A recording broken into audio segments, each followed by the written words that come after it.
نحمده ونصلي ونسلم على رسوله النبي الكريم أما بعد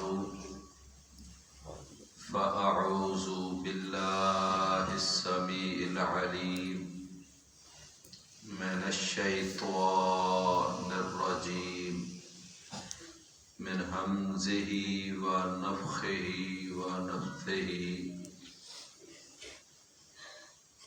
إنما كان قول المؤمنين إذا دعوا إلى الله ورسوله ليحكم بينهم أن يقولوا سمعنا وأطعنا أولئك هم المفلحون۔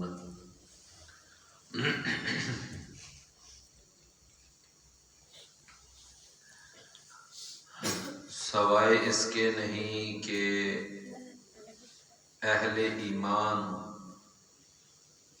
جب ان کو دعوت دی جاتی ہے، بلایا جاتا ہے اللہ اور اس کے رسول کی طرف، تاکہ وہ اللہ اور اس کا رسول ان کے درمیان کوئی فیصلہ کریں، تو اہل ایمان کی زبان سے اس وقت یہی کلمات نکلتے ہیں کہ ہم نے سن لیا اور ہم نے مان لیا،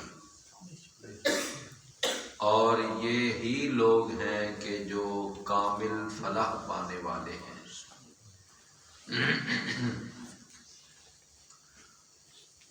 پیارے بھائیوں، ہم سب اللہ کے غلام ہیں، بندے ہیں، مخلوق ہیں، اور اللہ کے نوکر اور غلام ہیں۔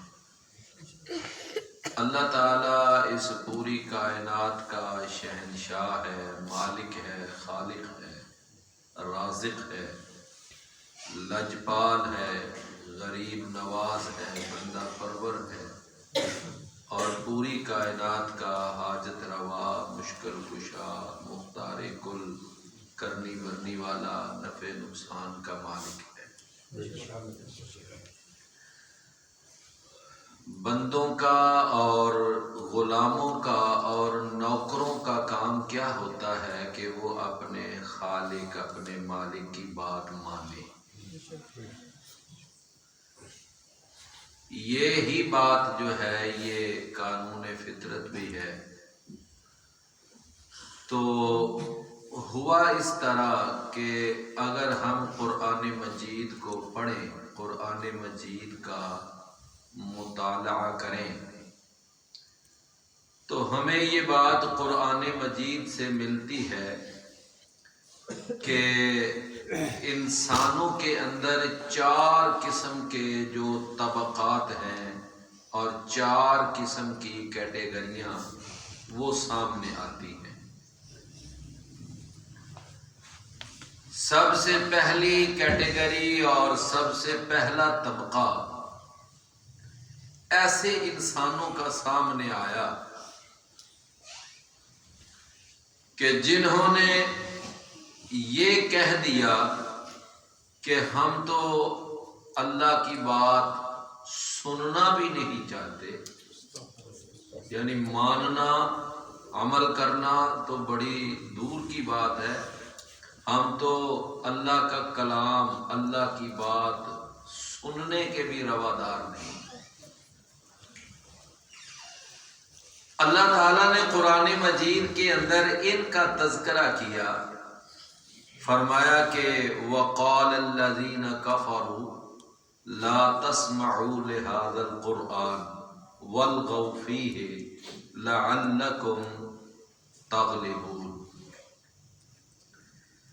فرمایا کہ یہ جو کافر ہیں، مشرکین ہیں، قریش مکہ ہیں، ابو جہل، ابو لہب اینڈ کمپنی، انہوں نے یہ باقاعدہ مہم لانچ کی تھی کہ لا تسمعوا لهذا القرآن، کہ جب محمد کریم صلی اللہ علیہ وسلم یا آپ کا کوئی ساتھی قرآن پڑھے تو تم نے قرآن نہیں سننا، تم نے قرآن کی تلاوت، قرآن کی دعوت سننی نہیں، بلکہ کیا کرنا ہے تم نے؟ والغوا فیہ، تم نے شور مچانا ہے۔ کیوں؟ لعلکم تغلبون، تاکہ تمہارا پلڑا وہ بھاری ہو جائے، تم غالب آ جاؤ، قرآن کی آواز دب جائے۔ اللہ تعالیٰ نے ان کو سمجھایا کہ نالائکو، یہ کیا تم نے روش پکڑ رکھی ہے کہ قرآن پڑھا جائے تو شور مچاؤ، واویلا کرو۔ فرمایا کہ تمہیں کرنا کیا چاہیے کہ یہ خالق کا کلام ہے، تمہارے مالک کا کلام ہے۔ وَإِذَا قُرِئَ الْقُرْآنُ فَاسْتَمِعُوا لَهُ وَأَنصِتُوا، جب قرآن پڑھا جائے تو تمہیں تو خاموشی سے سننا چاہیے اور خاموش ہو جانا چاہیے، غور سے کلام سنا کرو۔ فرمایا لعلکم تفلحون، تاکہ تم فلاح پا جاؤ۔ مشرکین مکہ اتنے ضدی تھے، اتنے ہٹ درم تھے اور اتنے عناد پرور تھے کہ انہوں نے باقاعدہ مختلف قسم کی کمیٹیاں بنائی ہوئی تھیں۔ ایک کمیٹی کا کام یہ ہوتا تھا کہ سیٹیاں بجانا، کسی کا کام ہوتا تھا تالیاں پیٹنا، اور یہ قرآن میں آتا ہے وَمَا كَانَ صَلَاتُهُمْ عِندَ الْبَيْتِ إِلَّا مُكَاءً وَتَصْدِيًّا۔ اور بعض ایسے انہوں نے افراد متعین کیے ہوئے تھے کہ جو مکہ کے باہر راستوں پہ جا کر کھڑے ہوتے، جو بھی نو وارد مکہ میں آتا اس کو روئی پکڑاتے اور کہتے یہ اپنے کانوں میں رکھ لو، اس لیے کہ ہمارے یہاں مکہ شہر میں نعوذ باللہ ثم نعوذ باللہ نقل کفر نہ باشد کہ اس مکہ میں ایک پاگل شخص ہے، دیوانہ ہے، ہم چاہتے ہیں اس کی بات کہیں تیرے کانوں میں نہ پڑے۔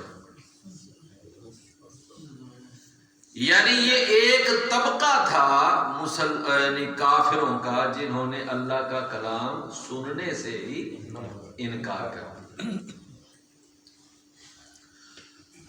دوسرا طبقہ اللہ تعالیٰ نے قرآن میں یہ بیان کیا ہے کہ ایک وہ طبقہ بھی ہے کہ جنہوں نے یہ کہا کہ اللہ کا کلام سن لینے میں ہمیں کوئی مذائقہ نہیں، ہم سن لیں گے، لیکن جب ماننے کی باری آئے گی نا تو پھر ہم نہیں مانیں گے، ہم انکار کریں گے۔ سورہ البقرہ اور 93 نمبر آیت ہے وَإِذْ أَخَذْنَا مِيثَاقَكُمْ وَرَفَعْنَا فَوْقَكُمُ الطُّورَ، جب ہم نے تم سے پختہ عہد لیا اور تمہارے اوپر طور پہاڑ کو کھڑا کر دیا، اور اس وقت ہم نے کہا کہ خُذُوا مَا آتَيْنَاكُمْ بِقُوَّةٍ وَاسْمَعُوا، جو ہم نے تمہیں دیا ہے نا اس کو مضبوطی سے پکڑو اور غور سے سنو۔ قَالُوا سَمِعْنَا، اس وقت تو انہوں نے کہا سن لیا۔ جب طور پہاڑ پھر اپنی جگہ پہ آ گیا تو کہنے لگے عَصَيْنَا، ہم نے نہیں مانا، عَصَيْنَا، ہم نے نہیں مانا۔ اسی طرح اللہ تعالیٰ نے قرآن مجید سورہ النساء اور 46 نمبر آیت میں فرمایا وَمِنَ الَّذِينَ هَادُوا يُحَرِّفُونَ الْكَلِمَ عَن مَّوَاضِعِهِ، فرمایا کہ یہودیوں میں سے کچھ ایسے بدبخت یہودی ہیں کہ اللہ کی کلام کو ہی تبدیل کر دیتے ہیں۔ يُحَرِّفُونَ الْكَلِمَ عَن مَّوَاضِعِهِ وَيَقُولُونَ سَمِعْنَا وَعَصَيْنَا، ہم نے سن لیا اور ہم نے نافرمانی، ہم نے نہیں مانی۔ یہ اہل یہود ہیں، یہودی۔ تو میرے بھائیوں یہ یہودی اتنے خناس قسم کے لوگ تھے، اللہ اکبر۔ اللہ کے رسول کی مجلس میں ایک نوجوان سا بچہ تھا، وہ آپ کے دروس میں بیٹھتا، آپ کی مواعظ حسنہ کو سنتا، اور آپ کی گفتگو، آپ کا درس اس بچے کو بڑا اچھا لگتا۔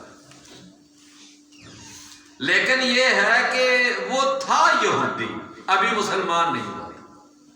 رسول اللہ صلی اللہ علیہ وسلم کی خدمت بھی کرتا، آپ کے لیے مختلف کام بھی سر انجام دیتا، لیکن یہ ہے کہ اس نے ابھی تک اپنا یہودی مذہب نہیں چھوڑا، ہے یہودی مذہب پر۔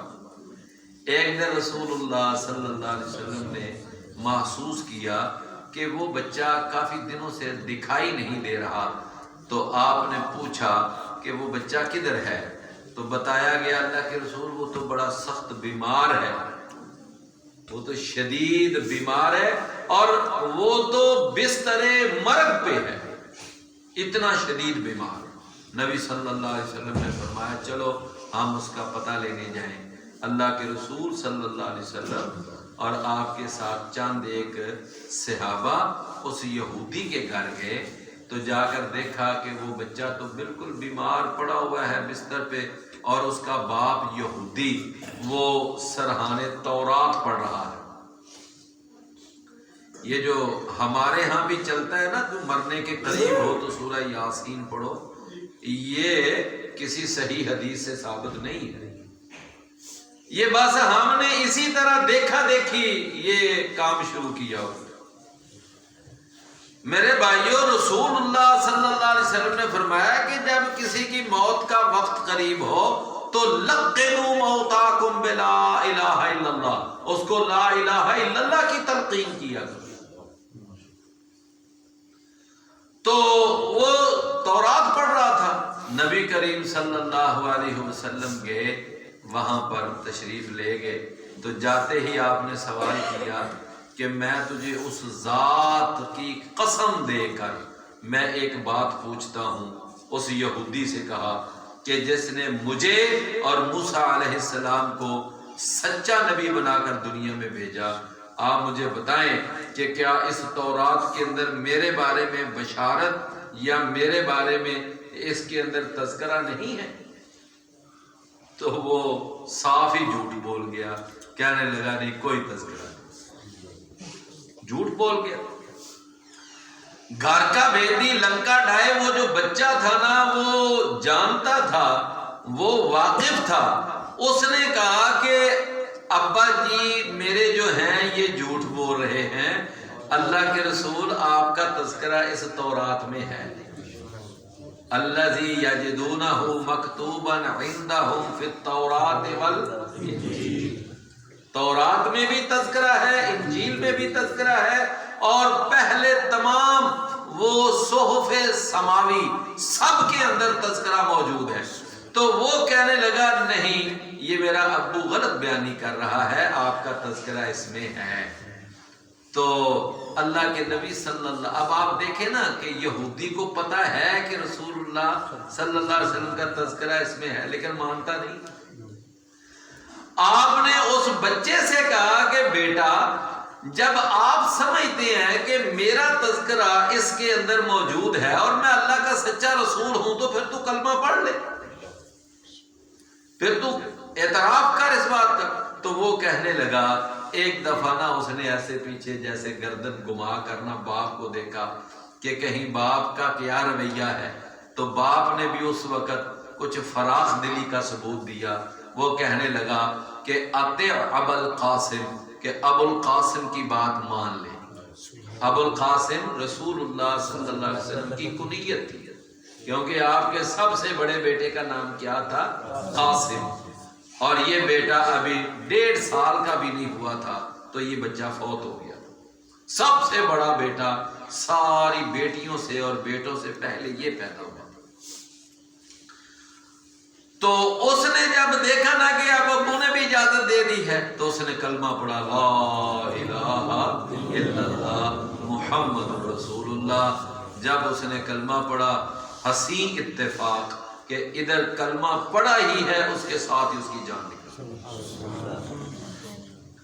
اس کے ساتھ ہی اس کی جان نکل۔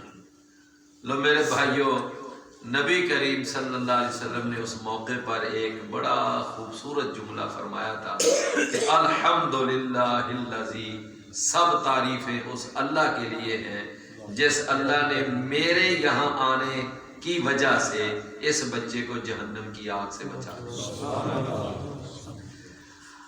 بات کو آگے چلانے سے پہلے میں ایک چھوٹی سی بات عرض کر دوں کہ آپ کو یاد ہے کہ یہ تو بچہ تھا نا جو فوت ہونے کے قریب تھا، اور آپ وہاں پہنچ گئے اور آپ نے اس کو کلمہ پڑھنے کی تلقین کی، بچے نے کلمہ پڑھا، مسلمان ہو گیا، جہنم کی آگ سے بچ گیا۔ یہ تو ایک واقعہ۔ اچھا، آپ نے ایک اور واقعہ بھی سنا ہوگا کہ رسول اللہ صلی اللہ علیہ وسلم کو جب پتا چلا نا کہ میرا چچا ابو طالب وفات کے قریب ہے، پتا چلا نا، جناب علی رضی اللہ عنہ نے بتایا، تو اللہ کے رسول وہاں گئے۔ وہاں اسی کمرے کے اندر ابو جہل بھی بیٹھا ہوا ہے، عبداللہ بن امیہ بھی بیٹھا ہوا ہے، یہ دونوں کافر تھے۔ اب اللہ کے رسول نے جاتے ہی فرمایا کہ یا عم، اے چچا، قل لا الہ الا اللہ، لا الہ الا اللہ پڑھ لے۔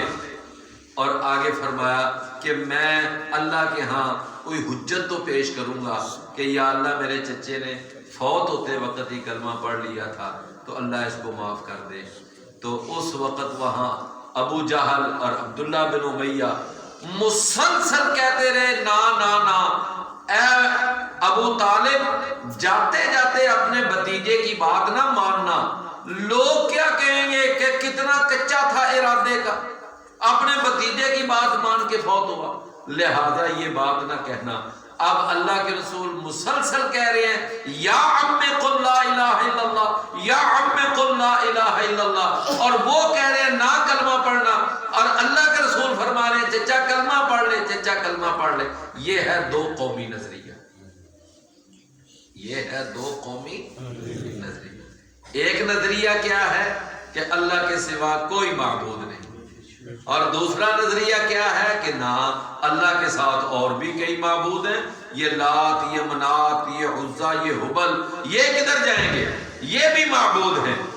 تو اس وقت پھر رسول اللہ صلی اللہ علیہ وسلم اصرار کرتے رہے، تو آخری کلمہ، آخری جملہ جو اس ابو طالب نے اپنی زبان سے نکالا، اس نے کہا انا علی ملت عبد المطلب، میں عبد المطلب کے دین پہ مر رہا ہوں، فوت ہو رہا ہوں۔ وَأَبَا أَن يَقُولَ لَا إِلَهَ إِلَّا اللَّهُ، اور اس نے لا الہ الا اللہ پڑھنے سے انکار کر دیا۔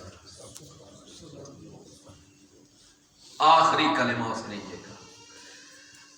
میرے بھائیوں، وہاں سے پھر اللہ کے رسول بڑے ہی دکھی دل کے ساتھ باہر نکلے، آپ کی آنکھوں سے آنسو تیر رہے تھے، اس وجہ سے کہ میرا چچا، میری حمایت کرنے والا، مشرکین مکہ سے میری خاطر ٹکر لینے والا، آج وہ کفر پر فوت ہونے کی وجہ سے جہنم کا ایندھن بن رہا ہے۔ رسول اللہ صلی اللہ علیہ وسلم کو اس بات کا رنج تھا، اور اللہ کے نبی صلی اللہ علیہ وسلم کو رنج ہوتا بھی کیوں نہ کہ بلال حبشہ سے آئے، کلمہ پڑھا، جنت کما گئے، جناب صہیب روم سے آئے، کلمہ پڑھا، جنت کما گئے، سلمان فارس سے آئے، کلمہ پڑھا، وہ بھی جنت کما گئے، لیکن اللہ کے رسول کا سگا چچا، اللہ کے رسول کے گھر میں رہنے والا، وہ آج کفر پر فوت ہونے کی وجہ سے جہنم میں۔ کیوں بھی بات سمجھ آئی ہے؟ اچھا، کئی ایسے سر پھرے لوگ ہیں، وہ کہتے ہیں ابو طالب علیہ السلام، آپ اندازہ ابو طالب علیہ السلام، اور ادھر یہ صورتحال ہے، اور ادھر افضل البشر بعد الانبیاء، افضل البشر بعد الانبیاء، نبیوں رسولوں کے بعد جو سب سے افضل شخصیت ہے، اور وہ کون ہے؟ خلیفہ اول بلا فصل سیدنا ابو بکر صدیق رضی اللہ۔ ان کے بارے میں یہ بکواس کی جاتی ہے کہ یہ کافر ہے، اور ابو طالب کے بارے میں کہا جاتا ہے وہ علیہ السلام ہے، وہ نبیوں رسولوں کے رتبے پہ۔ تو میرے عزیز بھائیو، خیر میں عرض یہ کر رہا تھا کہ دوسرا گروہ کن لوگوں کا ہے کہ جنہوں نے کہا کہ ہم نے سن تو لینا ہے لیکن ماننا۔ تیسرا گروہ ان لوگوں کا گروہ تھا کہ جنہوں نے یہ کہا کہ ہم اللہ کی بات سن لیں گے، سن لیں گے، لیکن جب مرحلہ آئے گا نا ماننے کا تو پھر ہم دیکھیں گے، اگر وہ بات ہماری طبیعت کو اچھی لگی تو مان لیں گے، اگر طبیعت کو اچھی نہ لگی تو چھوڑ دیں گے۔ سمجھ آئی نا بات؟ یعنی جو بات ہمیں پسند آئے گی، ہماری طبیعت اس کو پسند کرے گی، وہ تو ہم کیا کریں گے؟ مان لیں۔ لیکن جو طبیعت کو اچھی نہیں لگے گی وہ نہیں مانیں گے۔ میرے بھائیوں، یہ آپ نے دیکھا کہ کتنے ہی ہمارے مسلمان بھائی ماشاءاللہ 5 وقت کی نماز تو پڑھتے ہیں، اللہ اکبر، لیکن چہرے پہ داڑھی نہیں رکھتے۔ بھائی جس اللہ نے نماز فرض کی ہے اسی اللہ نے یہ داڑھی پہ کبھی حکم دیا کہ داڑھی بھی رکھو اپنے چہروں پہ۔ ہماری کتنی ہی مائیں بہنیں وہ ماشاءاللہ نماز کی پابندی، رمضان آ جائے روزہ بھی رکھتی ہیں، سحریاں افطاریاں، عمرے پہ بھی حج پہ بھی، لیکن پردہ نہیں کرنا۔ بازار جانا ہے تو ننگے سر، ہسپتال جانا ہے تو ننگا سر، کوئی نہ چہرہ نہ سر، کوئی ڈانگ۔ جس اللہ نے نماز روزہ فرض کیا ہے اس اللہ نے عورت کے لیے پردہ بھی تو فرض کیا۔ میری بات سمجھے نا؟ تو میرے بھائیوں، ایک تیسرا طبقہ تھا کہ جنہوں نے کہا اللہ کا حکم سن لیں گے، لیکن جب ماننے کی باری آئے گی تو پھر ہم دیکھیں گے، اگر وہ ہماری طبیعت کو بات اچھی لگی تو مانیں گے، نہ اچھی لگی تو نہ مانیں گے۔ اور قرآن نے ان کا بھی تذکرہ کیا، فرمایا اَفَتُؤْمِنُونَ بِبَعْضِ الْكِتَابِ وَتَكْفُرُونَ بِبَعْضٍ، کہ تم بعض باتیں کتاب کی مانتے ہو اور بعض باتوں کا انکار کرتے ہو۔ اور اللہ تعالیٰ نے پھر سورہ النور کے اندر ارشاد فرمایا اِن يَكُنْ لَهُمُ الْحَقُّ يَأْتُوا إِلَيْهِ مُذْعِنِينَ، اگر وہ بات ان کے حق میں جا رہی ہو نا تو پھر اس کی طرف بڑے لپک کر آتے ہیں، لیکن اگر ان کی وہ بات حق میں نہ ہو تو پھر ساتھ سلام۔ یہ کن کا طبقہ ہے؟ اللہ نے فرمایا رأیت المنافقین، یہ آپ منافقوں کا رویہ دیکھیں گے کہ منافقوں کا یہ رویہ ہے۔ تو بھائیوں، کتنے طبقوں کا میں نے تذکرہ کیا ہے؟ 3۔ پہلا طبقہ کون سا تھا؟ جنہوں نے کہا ہم اللہ کا کلام سننا ہی نہیں چاہتے، یہ کفار کا طبقہ۔ اور دوسرا طبقہ یہودیوں کا، جنہوں نے کہا کہ ہم اللہ کا کلام سن لیں گے لیکن مانیں گے۔ اور تیسرا طبقہ وہ منافقوں کا، انہوں نے کہا کہ جو ہماری طبیعت کو راس آئی بات وہ مان لیں گے، جو راس نہ آئی وہ چھوڑ دیں گے۔ اچھا، اب ذرا دیکھیے کہ ایک چوتھا طبقہ بھی اللہ نے قرآن میں بیان کیا، وہ کن کا طبقہ ہے؟ میں نے شروع میں ایک آیت پڑھی تھی جب میں نے گفتگو شروع کی، اور یہ سورہ النور کی یہ آیت نمبر 52 ہے، 52۔ اللہ نے ارشاد فرمایا کہ انما کان قول المؤمنین، کہ مومنوں کی زبان سے جو بات نکلتی ہے وہ کیا نکلتی ہے؟ فرمایا کہ اذا دعوا الی اللہ ورسولہ، جب ان کو اللہ اور اس کے رسول کی طرف بلایا جاتا ہے۔ کیا معنی؟ اللہ کی طرف بلایا جاتا ہے یعنی قرآن کی طرف بلایا جاتا ہے، اس کے رسول کی طرف بلایا جاتا ہے یعنی رسول کی حدیث کی طرف بلایا جاتا ہے، اللہ رسول کے حکم، اللہ رسول کے ارشاد، اللہ رسول کے فرمان، اللہ رسول کے فیصلے کی طرف جب ان کو بلایا جاتا ہے لِيَحْكُمَ بَيْنَهُمْ، تاکہ وہ ان کے درمیان فیصلہ کرے، تو ان کی زبان سے کیا نکلتا ہے؟ یہ کہتے ہیں سمعنا وَأَطَعْنَا، کیا کہتے ہیں؟ سمعنا و اطعنا، ہم نے سن لیا، ہم نے مان لیا۔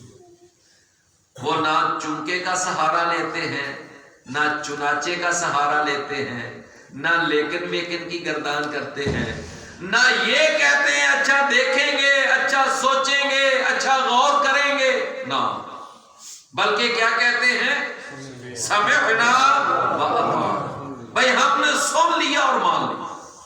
سورۃ البقرہ اور اس کی آخری آیت سے پہلی آیت 285 نمبر آیت، اللہ نے وہاں پر بھی ارشاد فرمایا آمن الرسول بما انزل الیہ من ربہ والمؤمنون کل آمن باللہ وملائکتہ وکتبہ ورسلہ لا نفرق بین احد من رسلہ وقالوا سمعنا واطعنا، سمعنا واطعنا، ہم نے سن لیا، ہم نے مانا۔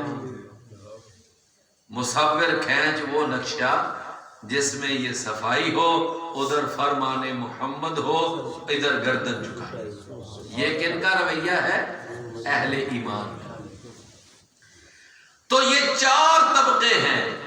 اب آپ ذرا دیکھیں کہ یہ چوتھا طبقہ جو اہل ایمان کا ہے، میں آپ کو ذرا اسی بات کو تھوڑا سا مزید ایکسپلین کرنے کے لیے، اس کو تھوڑا سا واضح کرنے کے لیے میں آپ کو چند ایک مثالیں دیتا ہوں۔ ذرا ایک مثال دیکھیں۔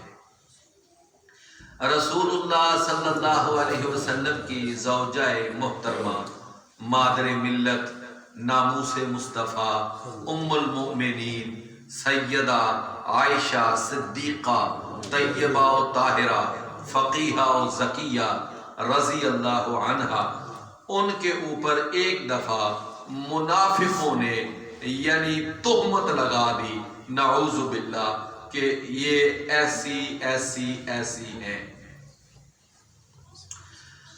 رسول اللہ صلی اللہ علیہ وسلم بڑے پریشان ہوئے، اور اس پورے پلان کا جو ماسٹر مائنڈ تھا، اس پورے پلان کا جو ماسٹر مائنڈ تھا، جو اس کا پلانر تھا، وہ کون تھا؟ عبداللہ بن ابی۔ یہ عبداللہ بن ابی جو تھا، والذی تولی کبرہ، جس نے یہ سارا منصوبہ تیار کیا تھا، تو اس نے یہ مشہور کر دیا نعوذ باللہ کہ سیدہ عائشہ کے جو معاملات ہیں وہ ٹھیک نہیں۔ اچھا، اب ہوا کیا کہ بات چلتی ایسے پھیل گئی کہ کچھ اس کے اندر وہ مخلص مسلمان بھی اس پراپوگنڈا کا شکار ہو گئے۔ پراپوگنڈے کا، یہ پراپوگنڈا تھا تو کچھ مسلمان، مخلص مسلمان، حالانکہ مخلص مسلمان ہیں، لیکن انہوں نے بھی اپنی زبان سے کوئی اس طرح کی بات نکال دی۔ مثال کے طور پر سیدنا حسان بن ثابت رضی اللہ عنہ، بڑے مشہور صحابی ہیں، شاعر رسول ہیں، اور انہوں نے بھی یہ کہہ دیا کہ ہو سکتا ہے کہ ایسی غلطی ہو گئی ہو عائشہ رضی اللہ۔ اسی طرح نبی صلی اللہ علیہ وسلم کی ایک سالی سیدہ حمنہ بنت جہش، جو زینب بنت جہش کی بہن ہے، انہوں نے بھی یہ بات کہہ دی، اور ایک اور صحابی جو بدری صحابی ہیں، اور وہ ابو بکر رضی اللہ عنہ کے وہ رشتہ دار بھی تھے، قریبی رشتہ دار بھی تھے، فقیر مہاجر بھی تھے، تو انہوں نے بھی اس طرح کی بات اپنی زبان سے بے احتیاطی میں نکال دی۔ تو جب یہ ماحول بنا ہوا ہے، اب 1 مہینہ پریشانی میں گزرا، اور 1 مہینہ جب مکمل ہو گیا تو اللہ کے رسول پھر سیدہ عائشہ کے پاس گئے، اور سیدہ عائشہ اس وقت اپنے میکے گئی ہوئی، تو جا کر وہاں اپنی بیوی سیدہ عائشہ سے کہتے ہیں، اللہ کے رسول فرماتے ہیں عائشہ اگر کوئی غلطی ہو گئی ہے تو اللہ سے معافی مانگ لے، اللہ بڑے بخشنے والا ہے، کوئی اگر تیرے سے کوئی اس طرح طرح کا گناہ ہو ہی گیا ہے تو اللہ سے معافی مانگ لے۔ رسول اللہ صلی اللہ علیہ وسلم نے جب یہ بات فرمائی، سیدہ عائشہ فرماتی ہیں کہ میں اتنا روئی کہ میرا رونا تھمتا ہی نہیں تھا، آنسو تھے کہ رکتے ہی نہیں تھے۔ اور سیدہ عائشہ کہ میرے مطلب ہے اللہ کے رسول بھی یہ مجھ سے کہہ رہے ہیں کہ اگر غلطی ہو گئی ہے تو معافی مانگو۔ تو میرے بھائیوں، تھوڑی ہی دیر کے بعد اللہ کی طرف سے وحی نازل ہوئی اور سورہ النور کی ابتدائی 2 رکوع کی آیات نازل ہوئی۔ تو اس وقت پھر نبی صلی اللہ علیہ وسلم کے اوپر جب وحی کی کیفیت ختم ہوئی، آپ نے اس وقت اپنے اوپر ایک چادر سی لی ہوئی تھی، جب چادر پیچھے ہٹائی تو آپ نے فوراً کہا کہ اے عائشہ خوش ہو جا، اللہ تعالیٰ نے تیری پاک دامنی کی گواہی دے دی، تو خوش ہو جا۔ سیدہ عائشہ رضی اللہ عنہا فرماتی ہیں کہ مجھے اتنا تو پتا تھا کہ اللہ کوئی نہ کوئی اشارہ نبی صلی اللہ علیہ وسلم کو میری پاک دامنی کے بارے میں کر دے گا، چونکہ میں پاک دامن تھی، لیکن مجھے اتنا یقین نہیں تھا کہ میری پاک دامنی کے لیے اللہ قرآن میں آیتیں نازل کرے جو قیامت تک تلاوت ہوگی۔ فرمایا کہ وہ آیتیں جب اللہ کے رسول نے سنائی تو میری امی وہاں بیٹھی ہوئی تھی، کہتی ہیں کہ اٹھو عائشہ، اللہ کے رسول کا شکریہ ادا کرو۔ تو کہتی ہیں میں نے کہا میں رسول اللہ کا شکریہ کیوں ادا کروں، میں تو اللہ کا شکریہ ادا کروں گی جنہوں نے میری پاک دامنی کی گواہی دی، میں تو اللہ کا شکریہ ادا کروں۔ میرے بھائیوں، اس وقت جب دیکھیں نا، لوگ کہتے ہیں جی نبی غیب جانتے ہیں، ولی بھی غیب جانتے ہیں، پیر پیغمبر ساری غیب جانتے ہیں، یہ جتنے بھی ہیں نا یہ سب غیب جانتے ہیں، بزرگ اور پیر اور فقیر۔ میرے پیارے بھائیوں، اس کائنات میں نیلے آسمان کے نیچے، خاکی زمین کے اوپر، اس پوری کائنات رنگ و بو میں، شرق سے لے کر غرب تک، شمال سے لے کر جنوب تک، اس پوری کائنات کے اندر اگر کوئی سب سے افضل ہستی ہے تو وہ محمد کریم صلی اللہ علیہ وسلم۔ اللہ کے نبی کو نہیں غیب کا علم تھا، اور آپ دیکھیں نا 1-2 منٹ پہلے کیا کہہ رہے ہیں، عائشہ اگر کوئی غلطی ہو گئی ہے تو معافی مانگ لو۔ جب آیتیں نازل ہو گئی تو فوراً کہا کہ عائشہ خوش ہو جاؤ، اللہ نے تیری پاک دامنی کی گواہی دے دی۔ اس کا مطلب کہ چند منٹ پہلے اللہ کے رسول کو بھی صورتحال واضح نہیں تھی، بات سمجھے نا۔ تو جب اللہ کے رسول کو صورتحال پوری طرح واضح نہیں تھی تو پھر آپ عالم الغیب کیسے ہوئے؟ اگر اللہ کے رسول عالم الغیب نہیں تو پھر اللہ کے رسول کے سوا اور کون ہے جو یہ کہے کہ میں عالم الغیب ہوں؟ اللہ کے سوا کوئی عالم الغیب نہیں۔ خیر، دوسری بات، سیدنا ابو بکر رضی اللہ عنہ، وہ جو ایک صحابی تھے نا، بدری صحابی، ان کا نام تھا مصطح، اور یہ ابو بکر رضی اللہ عنہ کے خالہ کے بیٹے بھی تھے، اور بڑے ہی مالی اعتبار سے کمزور تھے، اور ہجرت بھی کر کے آئے تھے، بدر کی جنگ میں بھی شامل ہوئے تھے۔ تو یہ مصطح جو تھے نا، مصطح بن اثاثہ رضی اللہ عنہ، انہوں نے بھی چونکہ بے احتیاطی میں بات کر دی تھی تو ابو بکر صدیق باقاعدہ ان کا ماہانہ خرچہ ان کے گھر دیا کرتے تھے، ان کا کچن چلانے کے لیے۔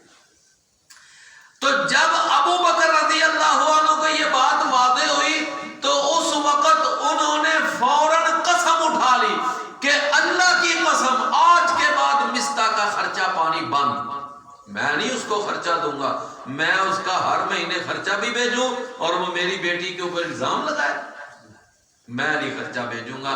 لوگ ادھر انہوں نے قسم اٹھائی، اللہ نے قرآن میں آیت اتار دی، سورہ النور 22 نمبر آیت ہے، وَلَا يَأْتَلِ أُولُو الْفَضْلِ مِنْكُمْ وَالسَّعَةِ۔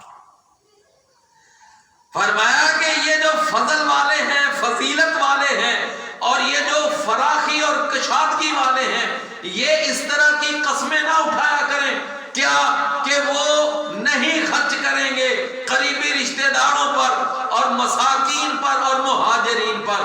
فرمایا وَلْيَعْفُوا وَلْيَصْفَحُوا، ان کو چاہیے کہ یہ معاف کر دیں، درگزر کر دیں.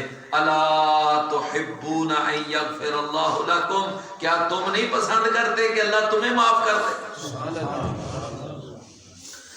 لو ادھر یہ آیت نازل ہوئی تو رسول اللہ صلی اللہ علیہ وسلم نے ابو بکر صدیق کو بلایا، آیت سنائی، کہا ابو بکر آپ نے قسم اٹھائی تھی نا کہ آئندہ مستہ کا خرچہ پانی بند، لو قرآن کہہ رہا ہے کہ اس طرح کی قسمیں نہ اٹھایا کرو. جناب ابو بکر رضی اللہ عنہ نے فیصلہ کرنے میں 1 منٹ نہیں لگایا، فوراً کہنے لگے اللہ کے رسول کیوں نہیں، نحب ان یغفر اللہ لنا، ہم تو پسند کرتے ہیں اللہ ہمیں معاف کرے. اللہ کے رسول آج کے بعد مستہ کا اسی طرح خرچہ پانی جاری، کوئی نہیں میں روکوں گا، کوئی نہیں. مطلب ہے کہ چونکہ کوئی چنانچہ کوئی یہ اچھا میں سوچوں گا میں یہ کروں گا. مومن کی زبان سے کیا نکلتا ہے؟ سمعنا و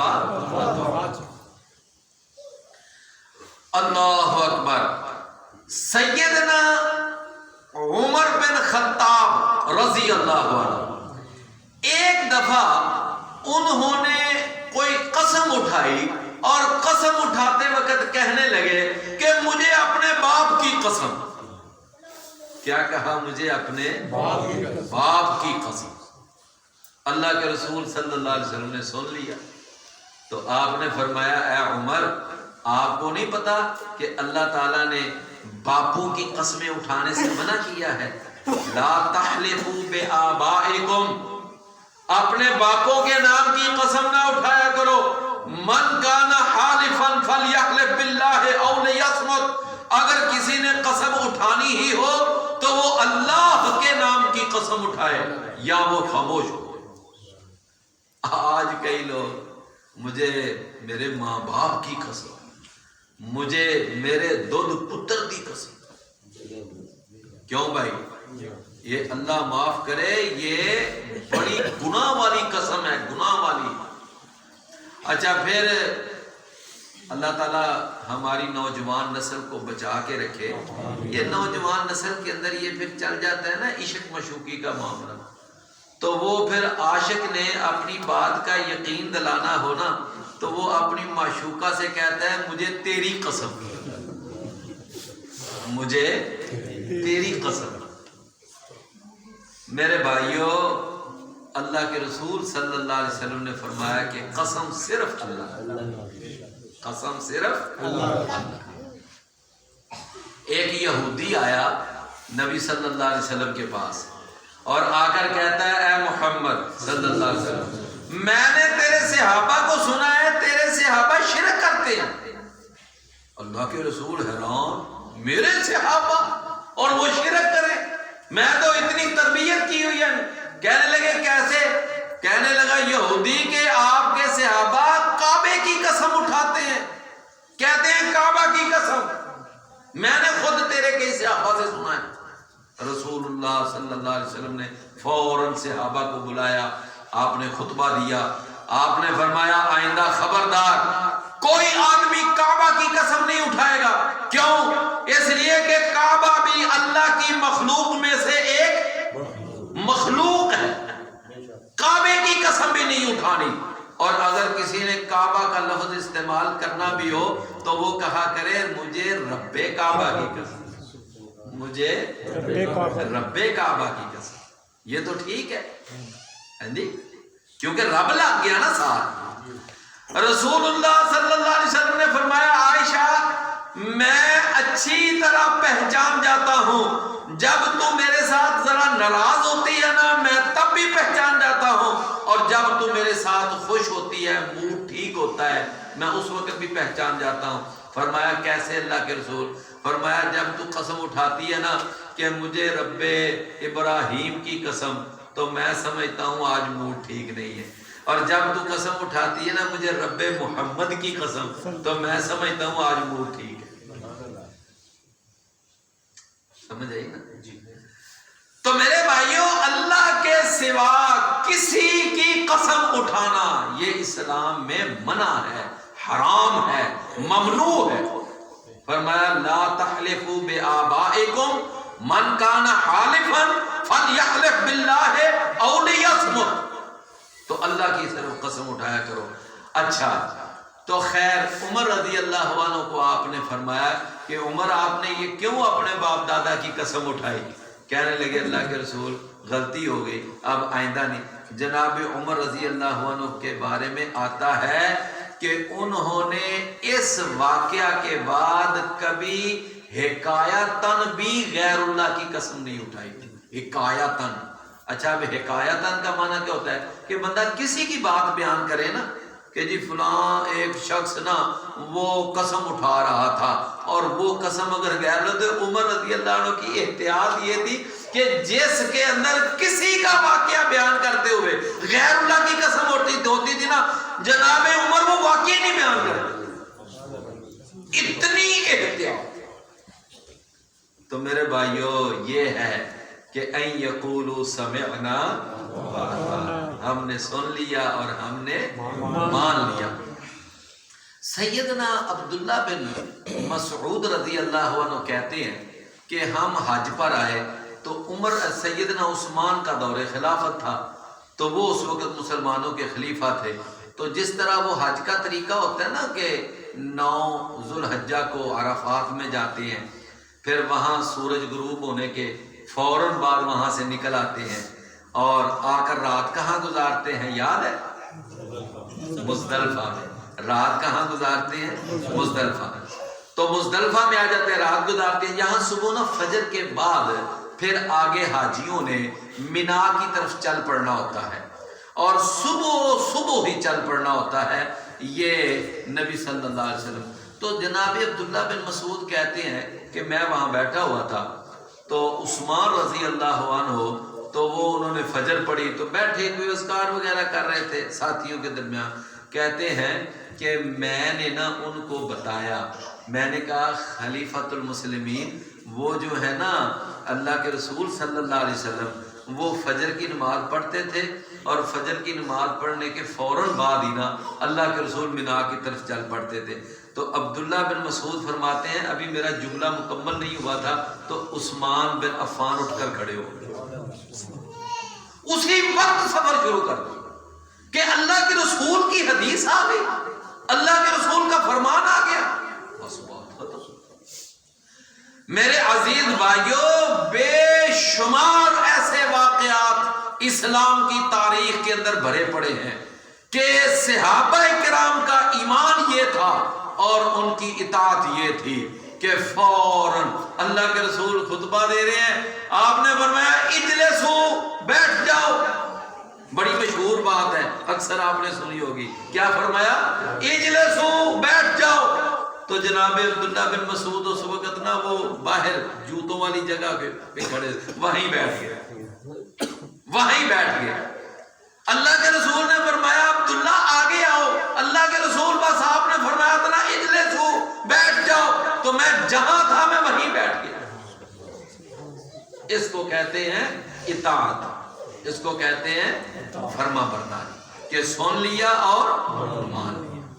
میرے بھائیوں، جس وقت پردے کی آیتیں نازل ہوئیں صحابیات کہتی ہیں ہم نے فوراً پردے لے لیے اور ہمارے پاس نا یعنی کہ اگر کسی کے پاس پردہ کے لیے چادر نہیں بھی تھی تو انہوں نے اپنی ہمسائی سے رابطہ کیا کہ اللہ کے قرآن میں فرما دیا ہے یدنین علیہن من جلابیبہن کہ اپنے چادریں لے کر باہر نکلا کرو. میرے پاس ابھی چادر نہیں ہے تو جب تک میرے پاس چادر کا انتظام نہیں ہوتا تو مجھے آپ عاریتن ادھار کے طور پر، عارضی طور پر مجھے آپ اپنی چادر دے دیں. اور اگر اس کے پاس بھی کوئی اضافی چادر نہ تھی نا تو اس نے اپنی ہی چادر کے 2 حصے کر کے ایک حصہ اپنے پاس رکھ لیا، ایک کس کو دے. یہ ہے اطاعت. رسول اللہ صلی اللہ علیہ وسلم خیبر کے مقام پر ہیں اور اللہ کی طرف سے حکم نازل ہو گیا کہ آج کے بعد گھریلو گدے کا گوشت حرام ہے. لو میرے بھائیوں، صحابہ نے ہنڈیاں پکائی ہوئی ہیں. اس وقت ابھی گدے کا گوشت حلال تھا، صحابہ کھایا کرتے تھے اور ہنڈیا جب یہ اللہ کے رسول کا حکم آ گیا، آپ نے اعلان کرنے والا بھیج دیا، جاؤ جا کر لوگوں کو بتا دو کہ آج کے بعد تم نے گھریلو گدھے کا گوشت نہیں کھانا۔ لو میرے بھائیوں، صحابہ نے اتنا بھی نہیں آ کر کہا اللہ کے رسول چلیں اب تو مسئلے کا پتہ چل گیا، ہم نے اتنی محنت سے اب جو گوشت پکایا ہوا ہے، ہنڈیا پک چکی ہیں، اب ایک آخری ہنڈیا تو کھا لینے دیں، اب آئندہ نہیں کھائیں گے۔ صحابہ نے اللہ کے رسول کا فرمان سنا، پکی پکائی ساری ہنڈیا ضائع کر۔ سمجھ آئی نا؟ شراب کے بارے میں آیتیں نازل ہو گئی، صحابہ کرام نے اتنا اطاعت کا ثبوت دیا کہ انس رضی اللہ عنہ کہتے ہیں ہمارے گھر میں باقاعدہ یہ پینے پلانے کی مجلس ہو رہی تھی، اور ایک آواز دینے والے نے، اعلان کرنے والے نے اعلان کیا، میں محمد رسول اللہ صلی اللہ علیہ وسلم کی طرف سے اعلان کر رہا ہوں، آج کے بعد اللہ نے شراب کو حرام کر دیا ہے اور آج کے بعد کوئی مومن شراب نہیں پیے گا۔ لو میرے بھائیوں، جناب انس کہتے ہیں میں وہ منظر دیکھ کر حیران ہو گیا کہ جب اعلان سنا تو اگر کسی کے منہ کے قریب شراب کا پیالہ گیا ہوا تھا نا تو اس نے پھر اس کے بعد گھونٹ نہیں بھرا، کوئی چسکی نہیں لی، اس کے فوراً بعد پیالہ نیچے آیا ہے، نیچے رکھ دیا، اور اس کے بعد ساری شراب انہوں نے گلیوں کے اندر بہا دی۔ اور انس کہتے ہیں اس دن گلیوں کے اندر شراب ایسے نالیوں میں چل رہی تھی جیسے تیز بارش ہو تو پانی نالیوں میں چل رہا ہے۔ ایسے لوگوں نے اطاعت کا، فرما برداری کا ثبوت دیا۔ لیکن میرے بھائیوں، آج ہماری صورتحال یہ ہے کہ کسی کو نماز کے بارے میں کہیں اچھا سوچیں گے، اچھا دیکھیں گے، اور میرے لیے دعا کریں اللہ مجھے نماز۔ اور میرے بھائیوں، بھلا دعا کس لیے کرنی ہے؟ کہ اللہ نماز کی توفیق دے۔ اللہ نے تو نماز فرض کی ہے۔ آج ہمارے ساتھی ہیں نا، تو انہوں نے ایک ساتھی کو دعوت دی، وہ بھی نماز پڑھا کریں جی، تو انہوں نے جناب بڑا ترس جواب دیا، انہوں نے کہا ہم جو ہے نا مزدور لوگ، مزدوروں پر کوئی نماز نہیں، مطلب ہمارا کام ہے مزدوری کرنا، ہم صبح سے شام تک مزدوری کرتے ہیں۔ اور میرے بھائیوں، نبی کریم صلی اللہ علیہ وسلم نے فرمایا کہ مومن اور کافر کے درمیان فرق کرنے والی چیز ہی نماز ہے، کہ اگر مومن ہے تو نماز پڑھتا ہے، اگر مومن نہیں تو نماز نہیں پڑھتا۔ اللہ کے رسول نے فرمایا فرق ہی ہے نماز کا۔ لیکن اللہ اکبر، بعض ایسے بھی ہیں یہ بیٹھے ہوئے ہیں نا ملنگ بن کر، مجاور بن کر، قبروں پہ بیٹھے ہوتے ہیں، مزاروں پہ بیٹھے ہوتے ہیں، درباروں پہ یہ مجاور وغیرہ، بھنگ پی دی، چرس پی دی، بس سارا دن بس پڑے ہوتے ہیں بے ہوش۔ اچھا کبھی ہوش میں آئیں بھی نا تو ان سے اگر کہیں بھائی نماز پڑھنی چاہیے، او ساڑیاں نمازاں پڑھیاں پڑی تھیاں نے، ساڑیاں نمازاں پڑھیاں پڑی تھیاں نے۔ یہ حال ہے میرے بھائیوں، یہ صورتحال ہے۔ تو اسی طرح اور بھی بہت سارے معاملات ہیں جن کے اندر ہم اللہ کا حکم سن کر بھی، اللہ کا فرمان سن کر بھی ہم کہتے ہیں کہ میرے پیر صاحب نے کہا ہے، میرے امام نے یہ کہا ہے، میری فقہ یہ کہتی ہے، میرا مسلک یہ کہتا ہے، میری مسجد کا مولوی مجھے یہ کہتا ہے۔ میرے پیارے بھائیوں، جب اللہ کا رسول، اللہ کے رسول کا فرمان، اللہ کا قرآن آ جائے، اس کے بعد پھر اپنے من کی مرضی، اپنے پیر کی مرضی، اپنے امام کی مرضی، خاندان کی مرضی، کنبے قبیلے کی مرضی، سب پیچھے، اللہ اور اس کا رسول سب سے آگے۔ یہ ہے ایک مومن کا وتیرہ۔ تو میں نے آج آپ کو درس میں کتنی تصویریں دکھائی ہیں؟ چار۔ پہلی تصویر کن کی تھی؟ کافروں کی، اور دوسری تصویر یہودیوں کی، اور تیسری منافقوں، اور چوتھی تصویر، اور ہم نے کس تصویر کو لائک کرنا ہے؟ ہم نے اہل ایمان کی تصویر کو لائک کرنا ہے۔ اللہ تعالی ہمیں سمجھنے عمل کرے۔ لائک بھی کرنا ہے، شیئر بھی کرنا ہے، ہاں اور سبسکرائب بھی کرنا ہے، ہاں جی، لائک بھی کرنا ہے، شیئر بھی کرنا ہے اور سبسکرائب بھی کرنا ہے، اور بیل آئٹن پر کیا ہے یہ چوتھی تصویر، ہاں جی بٹن بھی دبا۔ اللہ عمل کی توفیق دے۔ الحمدللہ حمدا کثیرا طیبا مبارکا فیہ، اللہم صلی علی محمد وعلی آل محمد وبارک وسلم۔ ربنا ظلمنا انفسنا وان لم تغفر لنا وترحمنا لنكونن من الخاسرین۔ ربنا لا تزغ قلوبنا بعد إذ هديتنا وهب لنا من لدنك رحمة إنك أنت الوهاب۔ اللهم اشف وأنت الشافي لا شفاء إلا شفاؤك شفاء لا يغادر سقما۔ اللهم اشف مرضانا ومرضى المسلمين، اللهم اقض حاجاتنا وحاجات المسلمين، اللهم انصر الجهاد والمجاهدين، اللهم انصر المجاهدين في كشمير وفي فلسطين وفي كل مكان، اللهم انصرهم نصرا مؤزرا وافتح لهم فتحا قريبا۔ ربنا تقبل منا دعاءنا إنك أنت السميع العليم وتب علينا إنك أنت التواب الرحيم، وصلى الله على النبي محمد وعلى آله وأصحابه أجمعين۔ جزاکم اللہ خیرہ۔ تمام بھائیوں کا شکریہ ادا کرتے ہیں، خصوصاً ہمارے معزز مہمان مولانا اعجاز احمد تنویر صاحب، ان کا بھی شکریہ ادا کرتے ہیں، ان کے مہمانوں کا، اور تمام آنے والے بھائیوں کا شکریہ ادا کرتا ہوں۔ جو بھائی لیٹ آئے ہیں، کھانے سے رہ گئے ہیں، ان سے گزارش ہے کہ وہ کھانا کھا کے جائیں۔ سبحانک اللہم و بحمدک اشہد ان لا الہ الا انت استغفرک و اتوب الیک۔